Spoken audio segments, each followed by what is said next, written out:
And welcome back to the Wellness Paradox podcast. I'm so grateful that you can join us on this journey towards greater human flourishing. As always, I'm your host, Michael Stack, an exercise physiologist by training and a health entrepreneur and a health educator by trade. And I'm fascinated by a phenomena I call the wellness paradox. This paradox, as I view it, is the trust, interaction, and communication gap between fitness and wellness professionals and medical professionals. This podcast is all about closing off that gap by disseminating the latest, most evidence-based, and most engaging information in the health sciences. And to do that in episode 49, we're joined by Ari Levy. Now, Ari is an internal medicine physician that's developed his own private practice called Shift. And Shift is truly a multidisciplinary model that involves primary care, but also involves fitness professionals, dietetics professionals, psychology, and all the multidisciplinary modalities you would typically see in an intensive lifestyle intervention.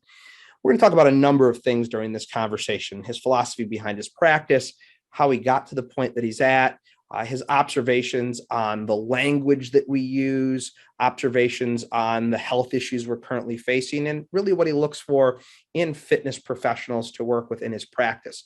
I think the thing I'm most struck by with this conversation with Ari is that he really is doing a lot of what we talk about on the wellness paradox as being challenging to do. He's actually connecting fitness professionals with medical professionals. And he's doing it, I think, in a very not only streamlined way, but in a way that can make a big impact. So I think this conversation is particularly insightful on many levels.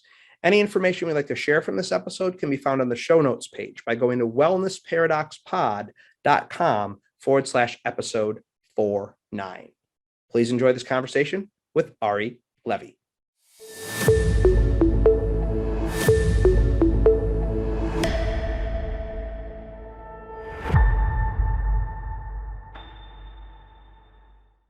Today, we're delighted to be joined by Ari Levy. Ari, thank you so much for joining us.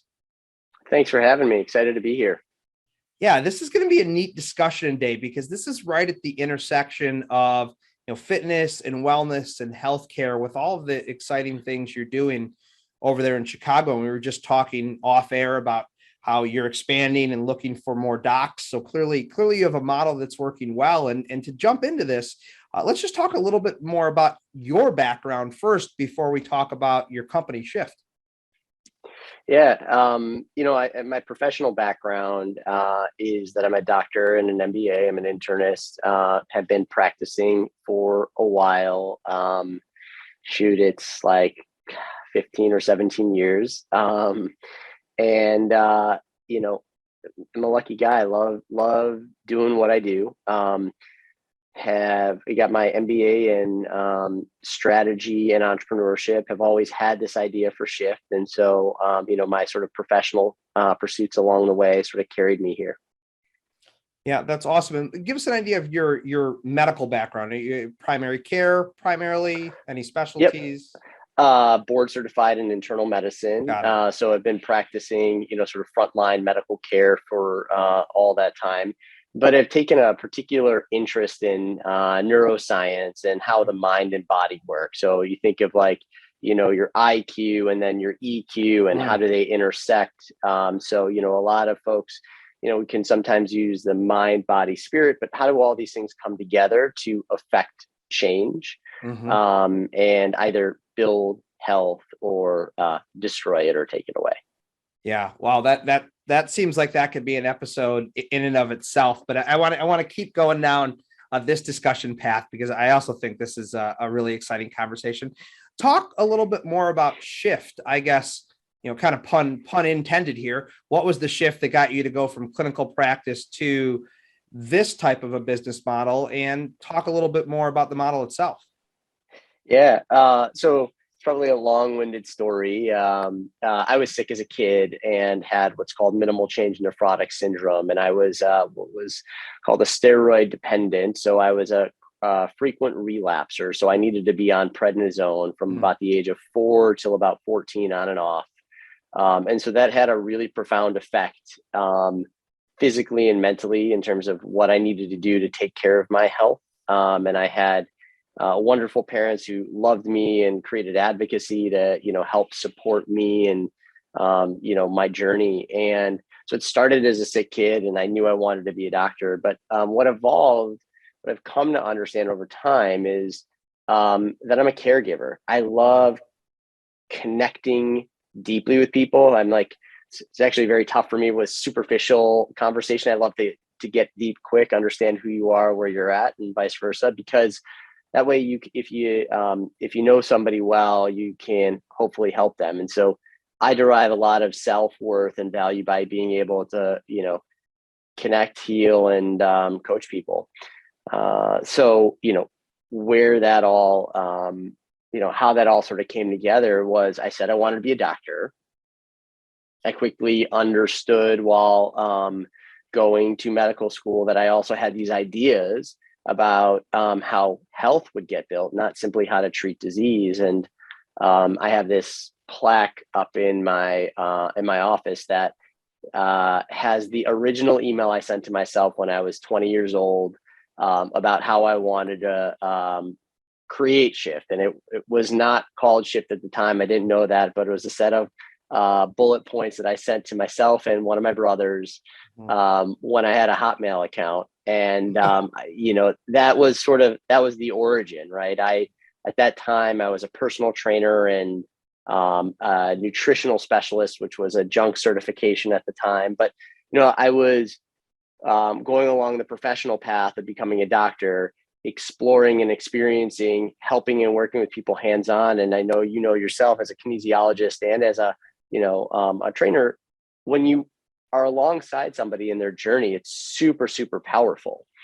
And so, while this is a long-winded answer to tell you more about Shift and the model, what evolved for me was really this understanding that if you could create the right environment to give people the resources that they need to enable and empower them to change, that they most likely would.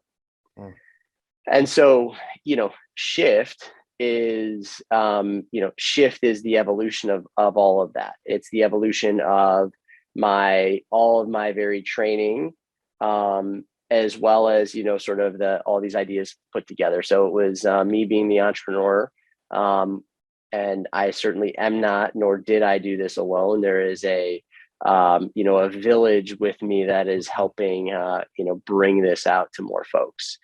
And so we're an integrated practice, right? We talk about collaborative healthcare, where we're able to understand who you are, where you're at, what you need, and we're able to help you lay out the plan to get there. So we spend a bunch of time really diving into what's going on here within your mind, what's going on with you physically within your body, and then what's happening around you, the contextual elements. So we have, terms of social determinants of health. I mean, that is very much a part of what we do in understanding human beings. We also want to understand how they behave.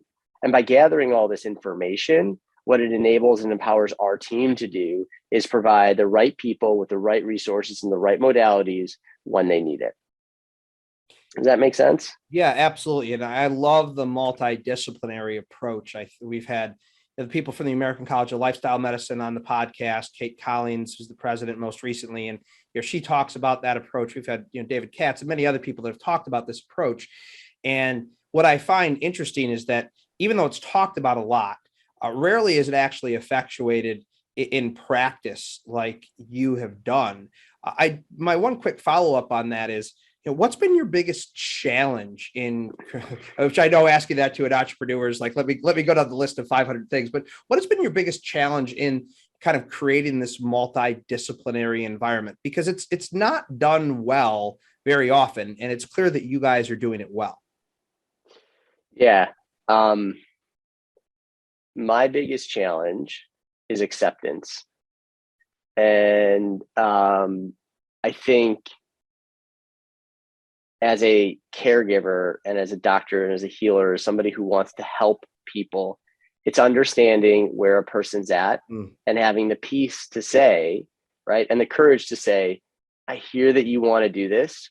I actually don't think you can do this, not because I don't believe in you, because it's priority number 14 or number 8.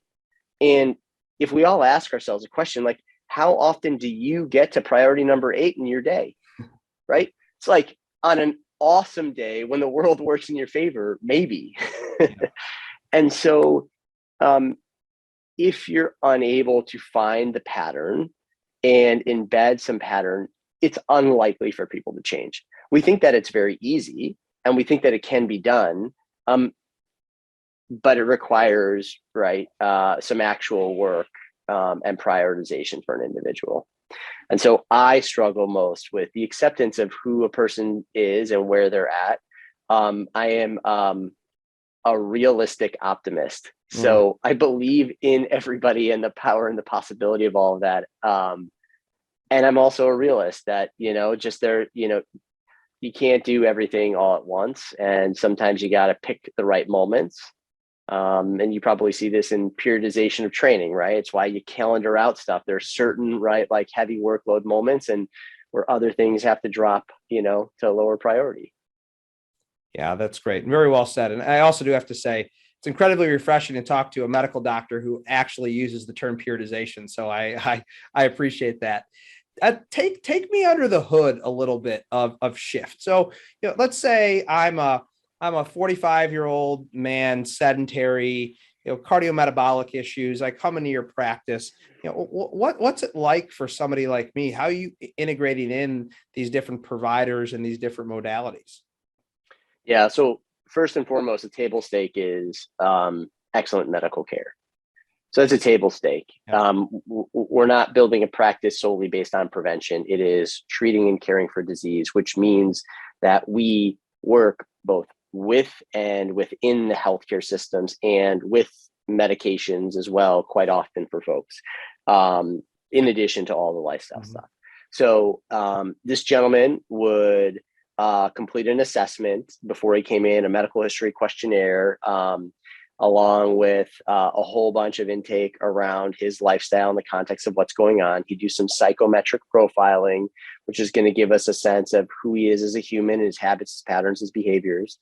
He would connect with a physician the night before. We talk and review that questionnaire. Then they come in and he'll spend a day with us, about 6 to 8 hours the first day, where he'll get all his blood and urine drawn. He'll do a vision, hearing screen. He'll do a DEXA for bone density, body fat, as well as visceral adipose tissue, so where that fat is stored.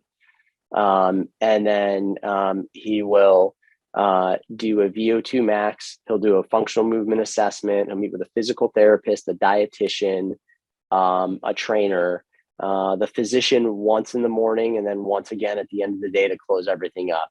And in all of these conversations, we are assessing who you are and where you're at.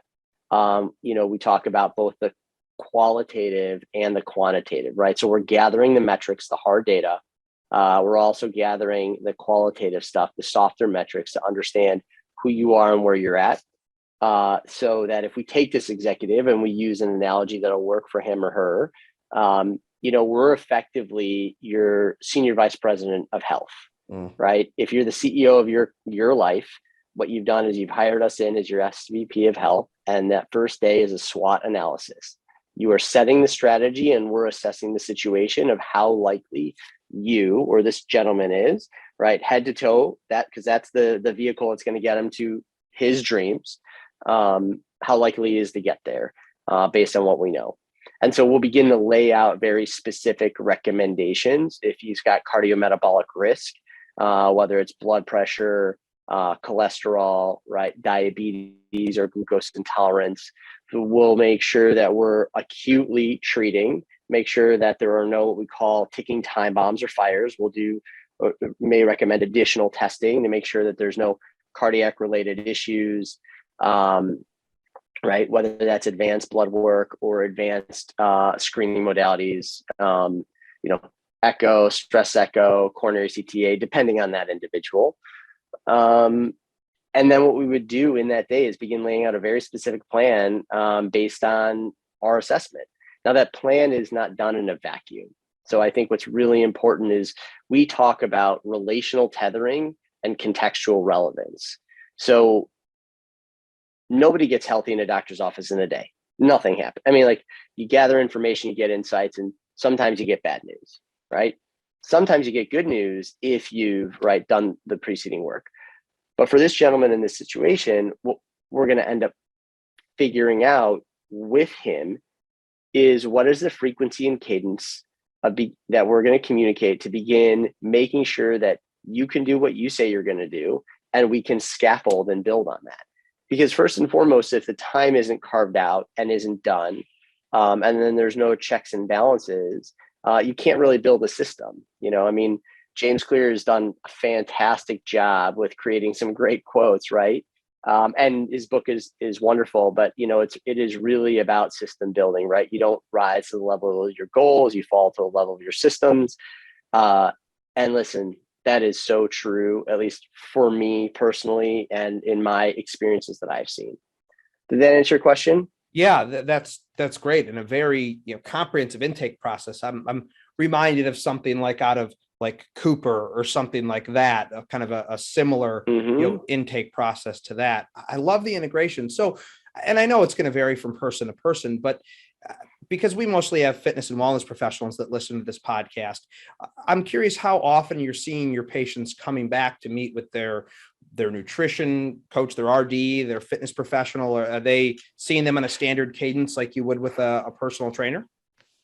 Yeah. So often it can be. Now, we take care of people in 30 states. So, we do a lot of stuff virtually for them as well. So the communication cadence is really, that's something that's set up with the team, that day. So we think of ourselves as inclusionary. So we might get somebody from Michigan who has got a rhythm and routine. We'll want to make sure we're connected with the trainer, understand what's going on, and offer our insight and perspective. And our dietitians will set up, a template and create the right structure to be able to track and follow kind of the progress that they're making. Great. You're flexible, which obviously you need to be given. Yeah. Yeah. I mean, rigidity, you need to have, it's got to fit for everybody, which makes it really hard, right? And people often say, well, how do you scale something like that? And that's a really good question. I think to customize and be very specific for an individual requires understanding what are the basic tenets you have to have in place. Mm-hmm. Yeah. And, I'm curious, I look on your website, listen to you talk, and you use terms like, fuel, movement, recovery. I language is very important to me. And I'm one of those people that think exercise, maybe not the most approachable term for everyone, but movement, a little more approachable. So talk a little bit about the terms you use in the language and why that's important to you. Yeah. So, and this one is, it's very intentional. So when you study those who live the longest, so you study centenarians, right, which Dan Buettner has done in his Blue Zones. One of the things that is most important, was most striking to me, is about purposeful movement. And so it's not about exercise, right? I love the gym. I love working out. I love putting weights on a bar and doing all that stuff, but that doesn't mean I'm going to live longer. That means I'm going to build some strength and hopefully strengthen the right ranges of motion. But I think that we have commercialized the notion that it has to be exercise. And quite honestly, running around and chasing your kids, playing tag or doing whatever, gardening, that's purposeful movement. Riding a bike to and from to accomplish, some tasks, that counts as well. So we've chosen those terms to based on what we've seen in terms of the literature and perspective of, movement is, not simply relegated to exercise. Fuel implies that you're using your body, in a positive way, and you can fuel it for short-term energy. You can fuel it for the long term. We don't think that it's a fixed and a rigid diet that works for everybody. We want to understand, what nourishes the system, and sometimes, a good piece of chocolate cake is absolutely what your mind and body need, right? So it's not about this aspirational quality of perfection. Yeah, no, I think you nailed it. And this is something that I talk about a lot in the health and fitness industry, and even terminology like gyms. Like if I say the word gym, it's because I misspoke, because most people have a very negative connotation with gym from gym class. But health and fitness center, maybe we're getting a little bit closer there. But I love the intentionality behind the terms that you've used, and it is interesting because you do come from this fitness background. You said you were a personal trainer, and I have a feeling your insights on fitness over the years have evolved. What are some of those insights that you think would be particularly interesting for our audience? Well, I think I think in a very wonderful, almost cliche way, Tom Brady as an athlete has elevated the notion and topic of recovery. Mm-hmm. So understanding and recovery means much more than simply the muscular components of it and tissue pliability.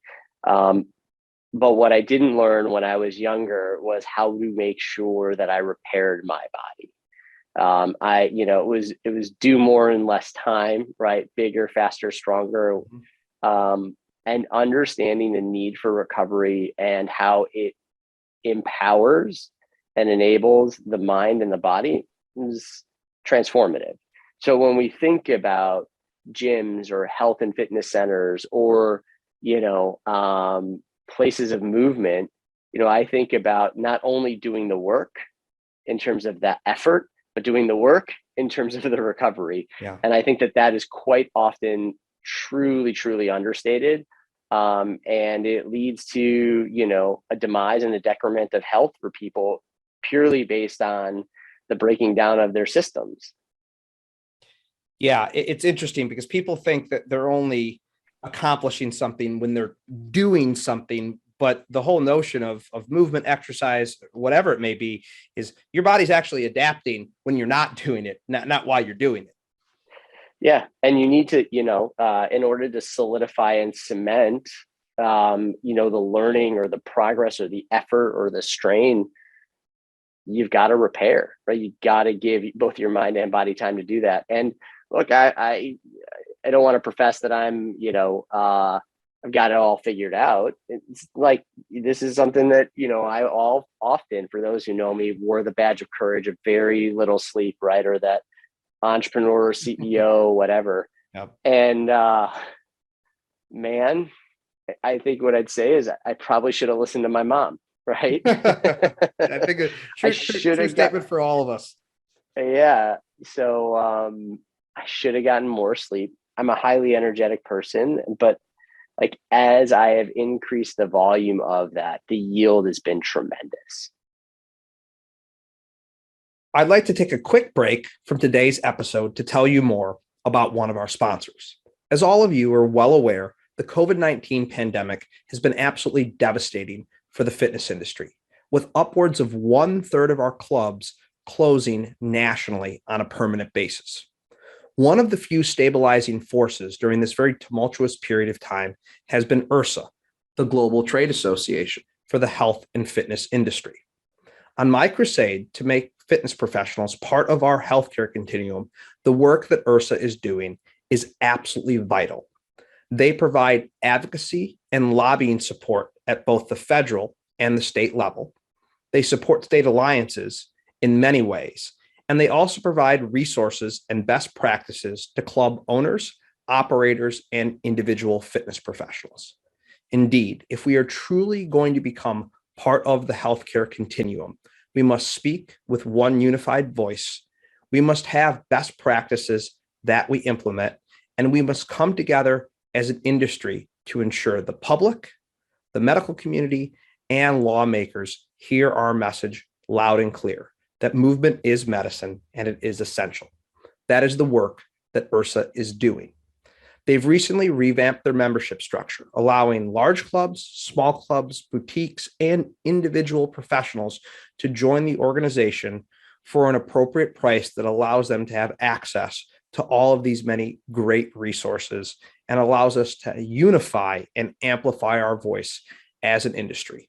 For more information on the amazing work that IHRSA is doing, go to their website, IHRSA.org. That's IHRSA.org. IHRSA.org to look in a little bit further into the work IHRSA is doing to unify our industry, to move us closer to being a part of that healthcare continuum. Now back to today's episode. Yeah, absolutely. It's funny. And likewise, as an entrepreneur, that that the badge of entrepreneurship is you feel like I slept 4 hours last night, look at me kind of thing. And yeah, you start to realize how detrimental that can be. So I guess the follow-up question there really briefly is, when you think of recovery, if we were to give our audience some pearls on what are critical things for recovery, certainly sleep is an amazing starting point, but what are your pearls or best practices around recovery? Yeah. So first of all, sleep. One of the things I want to say about sleep is sleep aids, right? Do not increase your stage 4 delta sleep, which is the most stage 3, stage 4 delta sleep, which is the deep sleep, which is the most restorative physically and mentally for you. So it's just an important note. So when I think about sleep, I think there is a lot of work that goes into the winding down and then the awakening. And so giving yourself and getting that in order is huge. And it takes a minute to get in that space. Then I think about tissue pliability. So things that you can do on your own, whether it's Theragun or foam rolling or lacrosse ball or, Theracane. There are so many tools that help, help the tissue.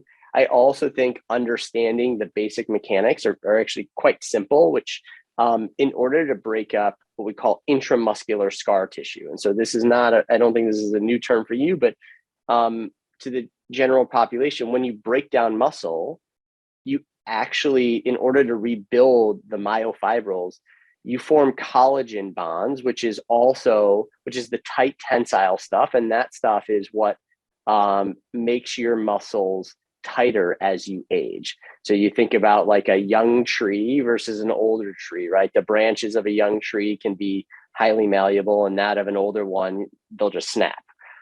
And so in order to break up that scar tissue, you have to have both a compressive force and a shearing force, and that allows for the muscle pliability. So I think quite often doing that, I think what you put in your body, how you nourish it, and really paying attention to that matters most.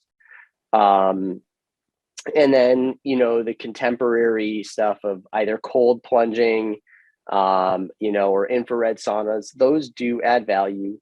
I am not a proponent or believer in cryo. It is, I tell people this all the time. It's the science is around the hydrostatic pressure of water submersion. And so going into cryo is like a freeze of the superficial layer. So it's like cooking eggs on a pan that's too hot. And so it gets an effect, but doesn't cook all the way through, which is why hydrostatic or submersion is much better. Then I also think about meditation, and whether you call it meditation, whether you like walking and just listening to music. Meditation can come in all forms, but it is a way to slow yourself down. And I'll tell you, I'm not great at meditation yet. And I ebb and flow in it. It's one of those things that I really got to work on. And if I'm ever up at 3 or 4 in the morning, which still happens at times, like it doesn't always work for me. But when it does, it's great. Yeah, those are some great pearls in that. And I love that we started with sleep, which I'll refer our listeners back to, I think, episode 3 or 4 with Meeta Singh, who's a world-class sleep medicine physician. But I'll also say the ending with the emotional and the psychological component with mindfulness and meditation, whatever you call it, to your point, is I think a great way to bookend that. I want to add one thing that I just realized I left off, which is social connectedness. So, we live in a very, very busy, do more with less time life. And, while we've all, survived the pandemic in whatever way we did, and we're all reintroducing in whatever ways we're comfortable with, making sure that you're able to be connected in a safe and secure way. So Abraham Maslow's hierarchy of basic needs, like, who are the people that you can just be messy with, right? Be yourself and come into that and know that, like, it's going to be totally good, because that is a decompression that helps you neurologically as well as physiologically recover. Yeah, I'm so glad you mentioned that. Now more important than ever, it seems, coming out of the pandemic. So let's switch gears here, because again, we have a lot of fitness professionals that are listening to this, and I'm curious, from your perspective as the person that runs this practice, what do you look for in a qualified fitness coach that would work in your organization? What's important to you? They got to be humble. They got to be hungry. They've got to know, they've got to be a subject matter expert. So you got to know your shit, you got to know your stuff. That to me is a table stake. So if you don't have the technical expertise, all the rest, you can't make up for it. And you got to have a growth mindset. So, you got to be willing to grow and ask questions and be curious. And so that's really what we look for. So, yeah, I find it interesting. And I think we have a connection here on this. It sounds like you're not necessarily hiring for technical skill per se. Like, they need to have a requisite level of technical skill and subject matter expertise, but it sounds like you're hiring more for like cultural fit and alignment with your values as an organization, more so than actual technical skill. Yeah. Let's be clear. You got to be good at the technical aspect. Yeah. So you need a good technician, because what I mean by that is, there's nothing that is worse than somebody coming to an expert and the expert hurting them. That a bad doctor, right, or a doc giving the wrong medication, the wrong advice, hiring a personal trainer and getting hurt because of the exercises and the mechanics, right? Like, to us, that's backwards. Yeah. And so it's really about making sure you got that technical piece. And then once you've got that, are you curious and humble enough to grow, to learn, to want to see how these pieces all come together? So that's the answer. Yeah, I love it. And I think humility, my company, not Wellness Paradox, but the fitness center I own, our first core value is humility. So that really resonates with me. And also, it strikes me as something that, if you look on Instagram or the other social media platforms, unfortunately is kind of lacking in our industry. But I'm hoping that, more people with your mindset drive that notion forward, because I think it's so key to helping a lot of the people that we're not helping. What are some of the health, fitness, medical issues that you see, coming up now more than ever? I mean, we're maybe sort of getting out of this, pandemic now. Hopefully things are getting better, but what are you seeing as a physician on the front lines? We're seeing a tremendous amount of burnout, languishing, and mental health issues right now. I mean, people are cashed. Yeah. No other way to say it. A lot of folks in every single profession have worked really, really hard, not only at work, but also in the home. There's just been a tremendous amount of burden. There is a shortage of excellent mental health professionals that can help folks, finding what we call therapeutic matching. So the ability to find a therapist or psychologist or somebody who could help you because you are actually able to connect with them is lacking. It's hard to find that person. And then there's a resource constraint based on accessibility, as a lot of those folks who we'll say the qualified ones have gone off on their own, and now they're just charging cash. Yeah. So, there's a financial discrepancy there. So there are a lot of folks who can't have access. I'm seeing a ton of overuse injuries from the rise of whether it's the Zoom training, the Peloton use, the virtual home gym, whether you're doing temp tonal or whatnot, but people are overdoing single modality fitness. Yep. So they're not building the breadth of their routines. And so they're just coming in with overuse injuries as well. Yeah, I'm about to ask you the impossible to answer question, but it's important to ask it because I'm curious on your perspective. The mental health concerns are very scary, both for old but young as well alike. What's your perspective on how do we get a handle on this, given all of the things that you said? And again, I realize it's the impossible to answer question, but I'm curious on your perspective. Yeah.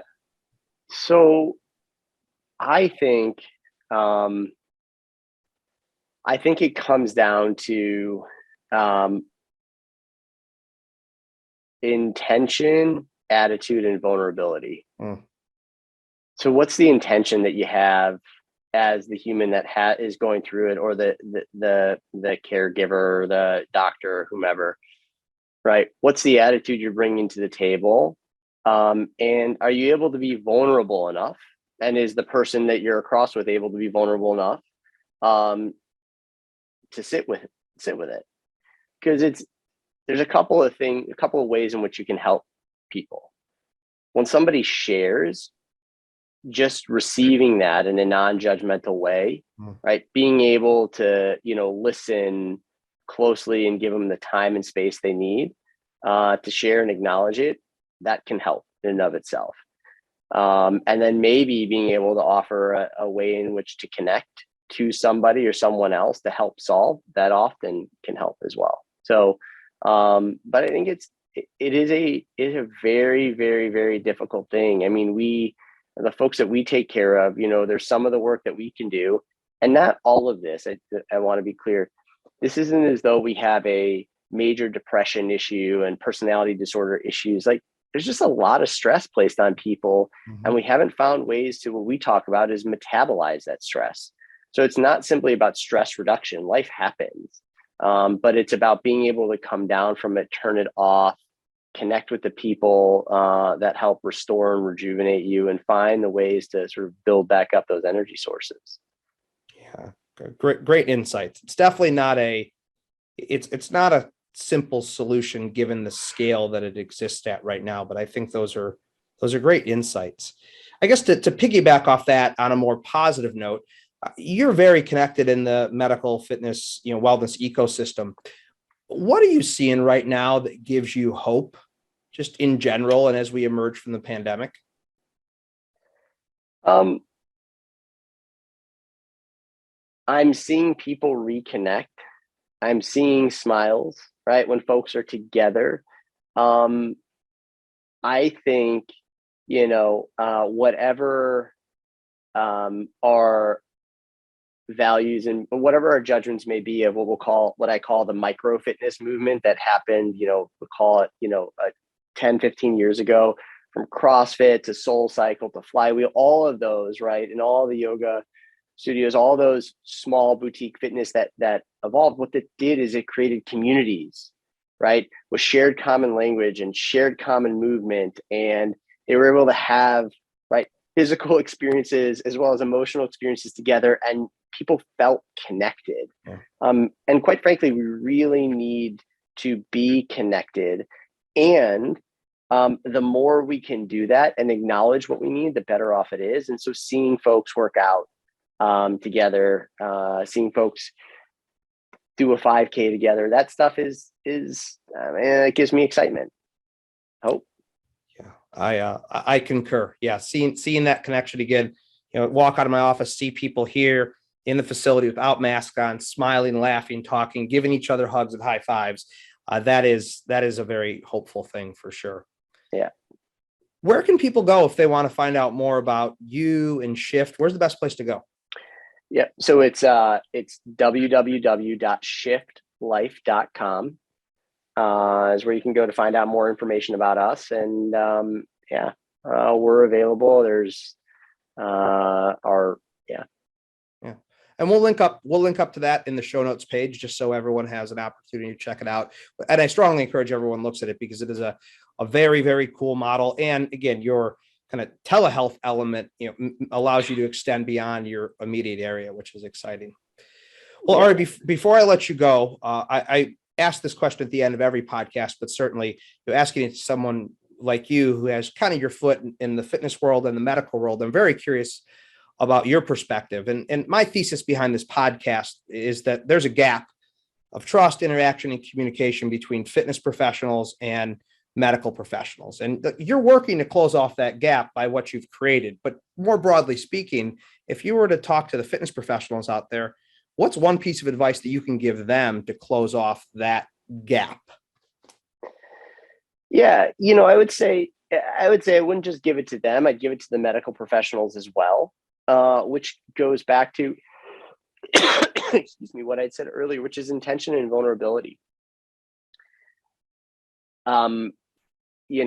Doctors don't know everything, and we are not trained. We understand the skeletal muscle system, but we are not trained in all the mechanics of movement and the fluidity of it, right? And primary, secondary, or tertiary muscle stabilization, right? And how dynamic movements work. And they don't have that depth of knowledge, right?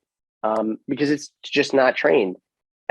So being able to bring that and being able to receive that is huge for a physician. And then from the fitness professional's perspective, be able, right, to ask questions. You don't have to pretend like when you're, with a doc, being able to say like, hey, I don't know about that. Where can I find some information? Or, do I need to worry about his hypertension or his aortic stenosis if I want him to squat or deadlift, right? I didn't learn about cardiac output in that way. Am I going to put him at, so they may not have that. So being able to connect and talk and raise the questions / fears that you might have really makes a difference.